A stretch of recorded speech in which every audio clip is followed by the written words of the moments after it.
அடுத்து மாண்புமிகு பொதுப்பணித்துறை அமைச்சர் அவர்கள். மாண்புமிகு பேரவைத் தலைவர் அவர்களே, எதிர்க்கட்சித் தலைவர் மாண்புமிகு எதிர்க்கட்சித் தலைவர் அவருடைய உரையில் ஒரு தவறான தகவலை கொடுத்தார். பிரதம மந்திரிக்கு ஒரு முறை மட்டும்தான் கடிதத்தை மாண்புமிகு முதலமைச்சர் எழுதினார் சொன்னாரு. நான் முடிச்சிடுறேன். முதல்ல பேசும்பொழுது அவர் முதல்ல நான் பேசி முடிச்சிடுறேன். அவர் பேசி முடிச்சு தர வாய்ப்பு தரேன். நான் பேசி இல்ல அவர் பேசி முடிச்சு அந்த வாய்ப்பு தரேன். நான் பேசி முடிச்சிடுறேன். இல்ல இருங்க, அவர் பேசி முடிக்கிட்டு என்ன சொல்றாருன்னு கேளுங்க, அதுக்கப்புறம் பதில் சொல்லலாம். அதுக்கப்புறம் பேசட்டும்.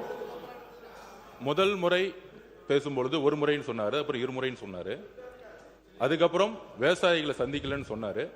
ஒரு தகவல், இன்றைக்கு மதியம் டெல்டா உடைய அனைத்து விவசாய சங்கத்திலே நீர்வளத்துறை அமைச்சராக இருக்கட்டும், பொதுப்பணித்துறை அமைச்சராகட்டும், மூத்த அமைச்சர்களை முதலில் சந்திக்க சொல்லி இன்று மதியம் 3:30 மணி அளவில் சந்திக்க ஒரு நிமிஷம் ஒரு தகவலை கொடுக்கிறோம். ஒரு நிமிஷம். சந்திக்கிறதுக்கு போன வாரமே அதுக்கான இன்ஸ்ட்ரக்ஷன் கொடுத்துட்டாரு. Number 1 point. எதிர்க்கட்சி தலைவரை பார்த்து ஒரே ஒரு கேள்வி கேட்கிறேன், அதுக்கான விளக்கத்தை இங்க பதிவு செய்யணும்.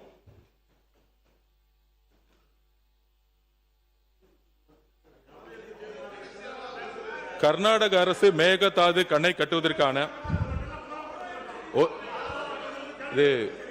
அதாவது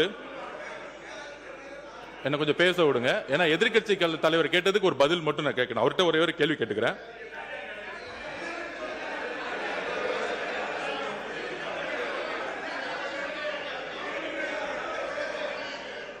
திரு மு.க. ஸ்டாலின் அவர்களின் தலைமையில் நடைபெற்ற திமுக ஆட்சியில் கர்நாடக அரசு மேகதாது அணை கட்டுவதற்கான திட்ட அறிக்கையை கர்நாடக அரசு தயார் செய்த நிலையில் அதை எதிர்த்து உச்ச நீதிமன்றத்தில் தமிழ்நாடு அரசு மனு தாக்கல் செய்தது. அந்த மனுவை உச்ச நீதிமன்றம் 13/11/2025 அன்று தள்ளுபடி செய்தது.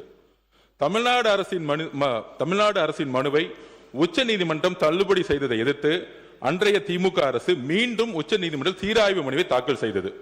அந்த சீராய்வு மனுவும் 15/4/2026 அன்று உச்ச நீதிமன்றத்தால் தள்ளுபடி செய்யப்பட்டது.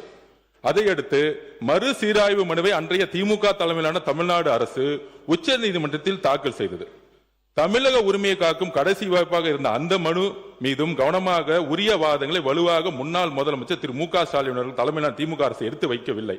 அதை எடுத்து உச்ச நீதிமன்ற தலைமை நீதிபதி அமர்வு மறு சீராய்வு மனுவை 25/4/2026 அன்றும் தள்ளுபடி செய்தது. 3 முறை தள்ளுபடி செய்ததுக்கான விளக்கத்தை மாண்புமிகு எதிர்க்கட்சி தலைவர் இங்கு விளக்க வேண்டும். இந்த உச்சநீதிமன்றத்தில் இந்த டிபிஆர் கேஸ தள்ளுபடி ஏன் சந்திச்சுன்னு அவங்களுடைய திமுக ஆட்சியில தான் இந்த மேகதாது விஷயமா உச்சநீதிமன்றத்தில் 3 முறையும் தள்ளுபடி செஞ்சாங்க. அது எதனால தள்ளுபடி செஞ்சு எதிர்க்கட்சி தலைவர்கள் சொல்லட்டும். நாங்கள் புதிய அரசை எங்களுடைய மாண்புமிகு முதலமைச்சர் வந்திருக்கோம். 3 முறை உச்ச நீதிமன்றத்தில் திமுக தலைமை அரசு மேகதாது அப்பீல்ல ஏன் தோத்தாங்கிறத எதிர்க்கட்சி தலைவர் சொல்லட்டும். ஒருத்தர் அவங்க பேச போறாங்க. மாண்புமிகு உறுப்பினர் உட்காருங்க, அவங்க பேசட்டும். யாராவது ஒருத்தர் பேசுங்க.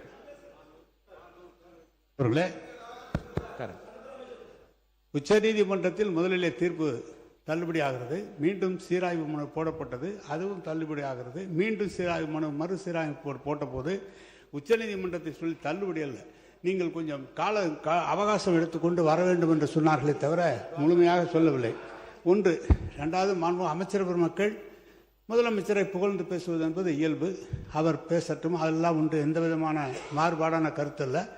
அவர் 3 ஆண்டு காலம் யாரை கண்டு பயப்பட வேண்டும் என்று சொல்லி முதலமைச்சரை குளிர்ப்பது இல்லை. அதை இங்கேருந்து ஒருத்தர் மாற்றி பேசி நீங்கள் யாரை பாராட்டுன்னு நினைக்கிறீங்களோ அது சண்டை வளர்க்குறதா இருக்குது. நீங்கள் நல்லபடியாக அந்த மேகதாது பிரச்சனையில் நம்முடைய ஒற்றுமையை பற்றி பேசுகிற போது இதுபோல் கருத்து மாறுபாடு தேவையில்லை என்னுடைய கருத்து. எனவே கழக அரசு நமது தளபதி முன்னாள் முதலமைச்சர் அவர்கள் மேகதாதை பற்றி ஒரு நாள் கூட தாமதம் செய்யாமல் அடுத்த நடவடிக்கைகள் எடுத்திருக்கிறார் என்பதுதான் வரலாறு.